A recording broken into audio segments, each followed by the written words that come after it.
Now, White Pine County Daily News with Wyatt Cox. And KELY News, sponsored by Sahara Motors, ready for all seasons.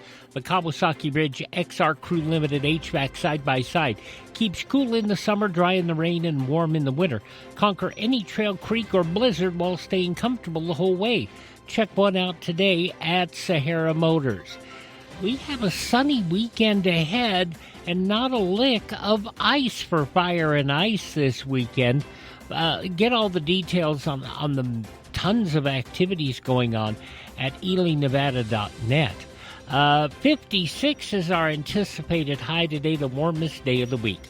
In a leadership shakeup at yesterday's White Pine County Commission meeting, Vice Chair Paula Carson elected the new chair, stepping in to replace outgoing Chair Janet Van Camp. Commissioner Tim Pauley taking over as the new Vice Chair. Commissioner Pauley calling for stronger community participation on county advisory boards and town councils, successfully moved to table reappointments to several key groups, including Ag District 4, the London Town Council, and the Tour and Rec Board.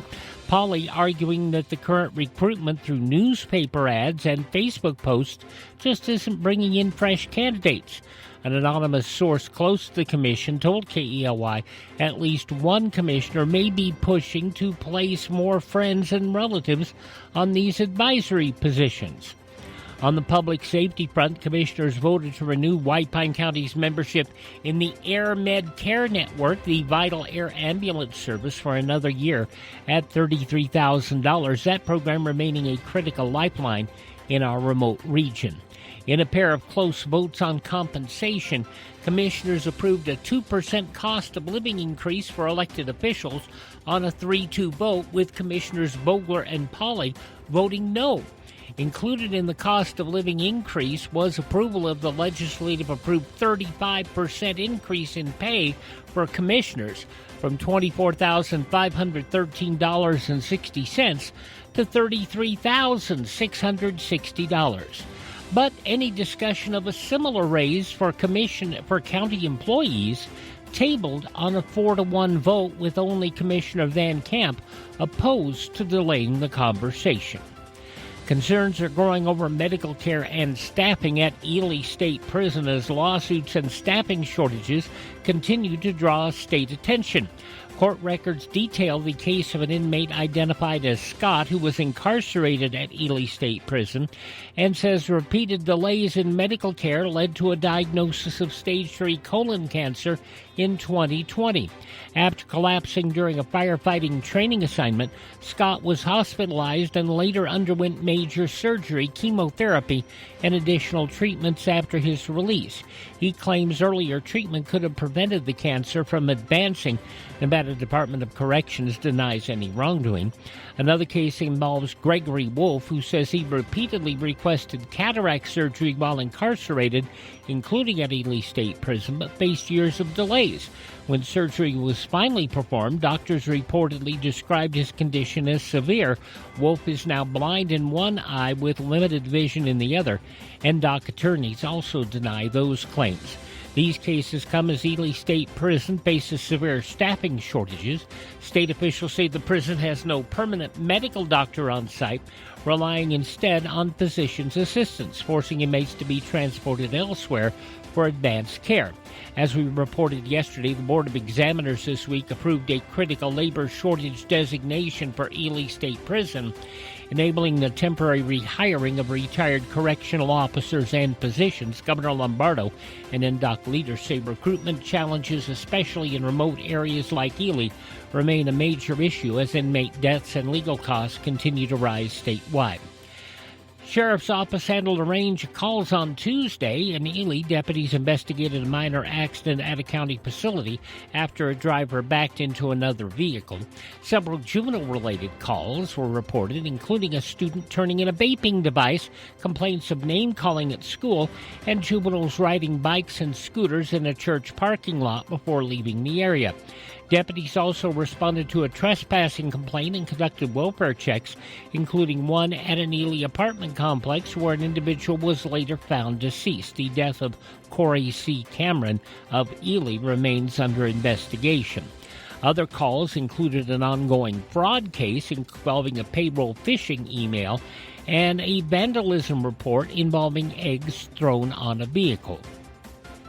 A federal prosecutor in Nevada has announced the creation of a new public corruption strike force. The U.S. Attorney's Office says the unit, part of its criminal division, will focus on investigating bribery, election crimes, and other misconduct involving government integrity.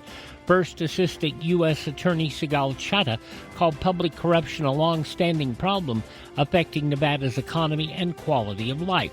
The announcement marks Chattah's first major initiative since a legal challenge questioned her appointment as acting U.S. Attorney, a case now on appeal before the Ninth Circuit Court of Appeals. A new lawsuit claims Nevada's law requiring the removal of so-called useless grass in southern Nevada has had unintended consequences.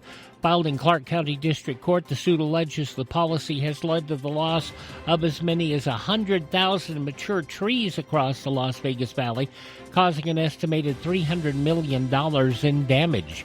The law passed in 2021, bans irrigation of certain turf with Colorado River water starting in 2027.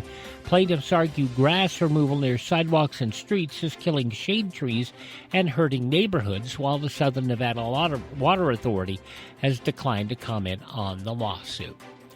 Nevada's public colleges and universities may be facing significant tuition increases to close a growing budget gap. The Nevada System of Higher Education says a shortfall of nearly $46.5 million a year, largely driven by faculty pay raises, could be covered by tuition hikes of up to 12%. A report ahead of a Board of Regents meeting next week outlines several options. The preferred plan would raise tuition over 3 years up to 12% at four-year institutions and upper division courses, and 9% for lower division community college classes. System leaders say that approach would protect more than 300 positions statewide. Regents are also considering smaller increases or delaying the hikes until 2027. Those alternatives could result in the elimination of more than 100 jobs. The Regents officials warn without any increase, campuses could face hiring freezes, program cuts, and reduced student services, with UNR and UNLV both cautioning that students could see delayed graduations. And the Carlin City Council has rejected a proposal from the Elko County Sheriff's Office to replace city police with county law enforcement services. The idea considered as a potential cost-saving measure as Carlin looks to reduce its $1.3 million annual police department budget. Council members removed the item from consideration after hearing concerns from residents and former Sheriff's Office employees. City officials say preliminary budget discussions will continue as Carlin prepares for rising costs and reduced revenue in the coming fiscal year. At 8:21 for Sahara Motors, that's a check of news from the state of Nevada. You see lots of commercials on television telling you to drive a little and save a lot. Dealers wanting you to drive to Salt Lake, Elko, Reno, and even Las Vegas. But ask them one question. What happens if there's a problem? Do you have to drive 3, 4, or even 6 hours to get service? Here at Sahara Motors in Ely, we service everything we sell right here in White Pine County. Shop here first, get our best deal, and you get that best deal by telling Shauna that Wyatt sent you by. Then if you want, shop other places. When you account for the drive, you'll find that it pays you to be a part of the Sahara Motors family. Stop by Sahara Motors, just about a mile north of Ely on US 93. Sahara Motors, we are White Pine proud. Tell Shauna Wyatt sent you by.